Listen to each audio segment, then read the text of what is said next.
Good evening, I'm Britt Clennett in Hong Kong and welcome to ViuTV News. Coming up on tonight's show. The first day of the Belt and Road Forum kicks off. We take you for an inside look into new pledges on infrastructure initiatives.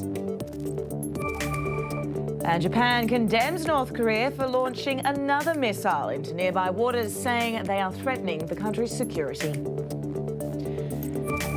Finance leaders from the Group of Seven vow to cooperate on fighting cyber attacks as the massive ransomware hacks show no signs of slowing down.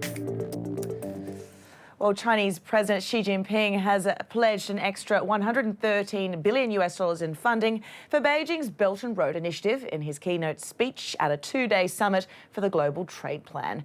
At the so-called Belt and Road Forum for International Cooperation, Xi met with world leaders from some 28 countries, among them Russian President Vladimir Putin, who some say took aim at the US with his speech warning against rising protectionism.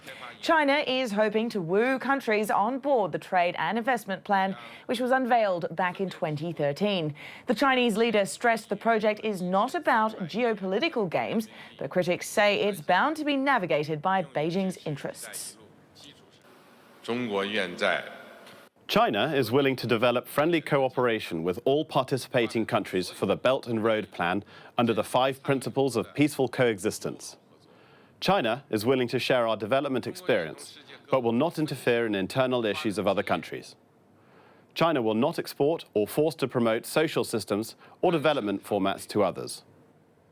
Well, after multiple failed attempts to test launch ballistic missiles in the past 2 months, North Korea launched another one this morning that missed the Japanese waters. Japan's defense minister said based on the altitude reached at an estimated 2,000 kilometers, North Korea may have fired a new type of missile. The projectile came days after the inauguration of South Korea's President Moon Jae-in, who promised to engage in dialogue with Pyongyang. Japanese Prime Minister Shinzo Abe called the North's repeated launches totally unacceptable and that they pose a great threat to the country's security. Once again, North Korea has launched a ballistic missile despite strong warnings from the international community. This is unacceptable.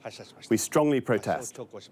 These repeated North Korean missile launches are a great threat to our nation and a clear breach of the United Nations Security Council resolution. Well, the failed missile test comes as North Korea announces it will mop up terrorism amid claims Pyongyang foiled a biochemical attack against its leadership. The comments were made by North Korean Deputy Foreign Minister Han Song-ro in a briefing to foreign envoys in the North Korean capital. Last week, state media accused the US and South Korea of carrying out state-sponsored terrorism against the North, saying foreign intelligence agencies had infiltrated the country. We will begin an anti-terrorism mop-up operation of our own way. South Korea's new President Moon Jae-in condemned the latest launch as a provocation and warned that dialogue between the two Koreas is only possible when Pyongyang shows a change in attitude. During a phone call with Japanese Prime Minister Shinzo Abe, Moon reportedly underlined the importance of leaving any tensions in the past in order to effectively deal with North Korea's missile threats. The two leaders vowed to work closely together and hold bilateral talks to combat the issue. The alliance comes as a relief to Japan, which had concerns that Moon would bring their country's long-standing political feuds to the forefront. In order to deal with the North Korea missiles issues and also for the advancements of both countries, we need to join efforts regardless of past problems. To the US, President Donald Trump said he wants to move quickly with nominating a new FBI director to replace James Comey, who was fired earlier this week. He told reporters traveling with him on Air Force One that a fast decision is possible, adding that the candidates under consideration are outstanding and very well known. His sacking of Comey is highly controversial as it comes at a time when the agency is looking into alleged Russian meddling in last year's presidential election and possible Moscow ties with Trump's campaign. So we could make a fast decision. Before the trip next week, you think possibly? Even that is possible. Almost all of them are very well known. You know, they've been vetted over their lifetime, essentially. But very well known, highly respected, really talented people. And that's what we want for the FBI. Meanwhile, interviews are underway for a new head of the intelligence agency. According to a White House official, there are 11 candidates under consideration. Among them are acting FBI Director Andrew McCabe and Republican Senator John Cornyn. Special Agent Adam Lee, who heads the Bureau's Richmond office, was also seen arriving at the FBI headquarters in Washington. Decision on the post will be subject to confirmation by the Republican-dominated Senate. Financial ministers from the Group of Seven continue their two-day meeting in Italy as they vow to strengthen cooperation on combating global cyber threats. According to a draft statement, they are calling for more effective assessments of cybersecurity among financial firms. This comes a day after a massive cyber attack hacked thousands of computers in nearly 100 countries with a ransomware named WannaCry. Britain's health system, which suffered a great disruption because of the attack, has seen most hospital systems recovered, but they are not letting their guard down yet. I'm a little concerned because we don't quite know what we're going to find on Monday morning when people come in and open up their laptops. But I think we've got sufficient understanding of the nature of the problem that we can be very confident that we can solve whatever does come along on Monday morning. Well, earlier we spoke with cybersecurity expert Michael Gaisley, who sees a significant ransomware attack here in the city. He warns people to be cautious of opening emails when returning to work on Monday. The most attacked client that we've had, that we've seen in Hong Kong was actually attacked 1,147 times, and those attacks rained down from 41 different countries.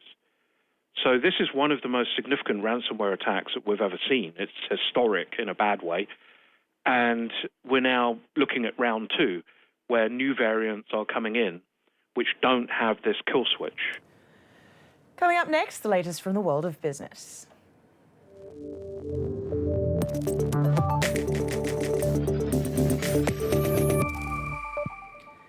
Germany's economy picked up speed at the start of the year thanks to higher domestic and government expenditure, a rise of investment and strong exports. As David Pollard reports, that could be good news for its Chancellor Angela Merkel. A 0.6% jump in Q1 GDP is Germany's best performance in a year and could, say analysts, put it into top gear. Just as the Eurozone too has revised up its growth outlook. The bloc as a whole now expected to hit a rate of 1.7% this year, as Germany did in the last quarter. Some worried that it could be going too fast, while others not. We know that their economy is very adaptive compared to many other major economies around the world. So whilst I would say that it's looking impressive, I would not be that concerned about the risk of it overheating too soon. It's vindication, say fans of QE, of the ECB's massive €2.3 trillion stimulus programme, if critics say it should be eased back. But according to ECB chief Mario Draghi this week, it's too early to declare success. According to his deputy, loose policy for longer is less risky, though a policy shift is perhaps not that far away. I think that we're still in the sort of balancing act phase. I think the ground is being prepared, in other words, for the time when we do get that pretty clear signal. And other Eurozone economies do still lag. France with just a 0.3% growth rate in Q1, Italy forecast at just 0.2%. We're still on shaky ground. I think there's a few success stories there. We need to see more. For Germany, a bigger economy doesn't necessarily mean bigger investment. Its finance minister ruling out extra spending when he spoke on Thursday, but making some room for tax cuts. A moderate relief of small and middle incomes is possible and appropriate. Good news for German households and for the German Chancellor and her governing party as they head towards a federal election in September. General Electric is making a multi-billion-dollar bet that digital technology will transform its factories, generate new revenue and boost profits. Conway Gittins reports. General Electric is making a $4 billion bet on the digital revolution and bringing it right to the factory floor. Reuters correspondent Al Scott has seen the emerging technology firsthand. Centerpiece is Predix, this operating system they've built that, pulls in data from all sorts of machines that are running and can combine it with other data and figure out how to run the plant more efficiently. Predix and these applications can actually monitor, and they'll say, well, this drill bit in this milling machine that makes parts for an aircraft engine is actually showing that it's running, hot. It's hotter than normal. It's up, 20 degrees. And that suggests that it's about to break. And then without any human interaction, the part can be ordered, therefore avoiding a long and costly shutdown of the entire assembly line. The same could be done for repairing larger items like airplane engines and train locomotives. That kind of digital automation could go a long way in saving time and money, not only for GE, but also for its customers. CEO Jeff Immelt is pushing ahead with the transformation, but not all of his investors are buying into the digital factory revolution. But GE is going to have to keep on spending to keep up with others like IBM and Siemens, which are also doing the same thing. And with GE's stock an underperformer since Immelt took over in 2001, some investors would rather see a stock price revival